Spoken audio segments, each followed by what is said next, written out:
اور جو لوگ اللہ کی خوشنودی حاصل کرنے کے لیے اور خلوص نیت سے اپنا مال خرچ کرتے ہیں، ان کی مثال ایک باغ کسی ہے جو اونچی جگہ پر واقع ہو، جب اس پر زور کا مے پڑے تو دگنا پھل لائے، پھر اگر مے نہ بھی پڑے تو خیر پھوار ہی صحیح، اور اللہ تمہارے کاموں کو دیکھ رہا ہے۔ بھلا تم میں کوئی یہ چاہتا ہے کہ اس کا کھجوروں اور انگوروں کا باغ ہو جس میں نہریں بہہ رہی ہوں اور اس میں اس کے لیے ہر قسم کے میوے موجود ہوں، اور اسے بڑھاپا آ پکڑے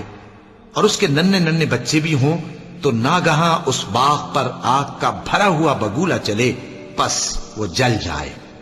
اس طرح اللہ تم سے اپنی آیتیں کھول کھول کر بیان فرماتا ہے تاکہ تم سوچو اور سمجھو۔ مومنو،